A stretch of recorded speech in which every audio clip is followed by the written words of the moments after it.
So what is fiscal policy? Fiscal policy एक ऐसा set of tools है, it is a set of tools in the hands of the government of India और to be particular finance ministry of India in order to regulate money supply. इनको क्या करना है?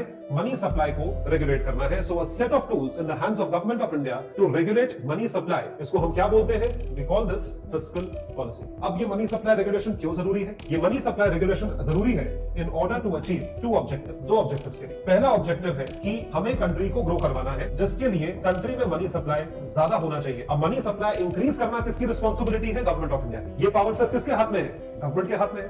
तो money supply increase क्यों करना है? ताकि कंट्री क्या कर सके? ग्रो कर सके. और दूसरा जो अपोजिंग ऑब्जेक्टिव है वो है टू मैनेज इन्फ्लेशन और टू रिड्यूस इन्फ्लेशन. तो इन्फ्लेशन को रिड्यूस करने के लिए मनी सप्लाई कम करना पड़ेगा. आप मनी सप्लाई कम करोगे तो डिमांड कम होगी. डिमांड कम होगी तो ऑटोमेटिकली जो भी पैसा आप खर्च करना चाहते हो वो पैसा जो है वो कम हो जाएगा और इन्फ्लेशन कम हो जाएगा. तो इन दो ऑब्जेक्टिव्स के साथ हम आगे बढ़ते हैं. इसको क्या कहा जाता है? It is termed as fiscal policy objective. तो इन दोनों ही ऑब्जेक्टिव्स के जरिए हम अडॉप्ट करते हैं या देखते हैं कि किस टाइप की फिस्कल पॉलिसी होनी चाहिए. तो पहले टाइप की फिस्कल पॉलिसी को कहा जाता है एक्सपेंशनरी फिस्कल पॉलिसी. एक्सपेंशनरी नाम से आपको समझ में आ रहा होगा. एक्सपेंशन, इंक्रीज, मनी सप्लाई को बढ़ाना. तो अगर आप खुद सोच के देखो मैंने क्या बताया, अगर हमारा टारगेट है ग्रोथ, अगर मुझे ग्रोथ हासिल करनी है तो ग्रोथ हासिल करनी है तो ग्रोथ हासिल करने के लिए मुझे क्या करना पड़ेगा? मनी सप्लाई को एक्सपैंड करना पड़ेगा. जब मैं मनी सप्लाई को एक्सपैंड करूंगा यानी एक्सपेंशनरी फिस्कल पॉलिसी अडॉप्ट करूंगा तो मुझे क्या मिलेगा? मुझे ग्रोथ मिलेगी. So in order to achieve growth what kind of policy do I need to adopt? Expansionary policy. Second is contractionary policy. Contractionary का मतलब है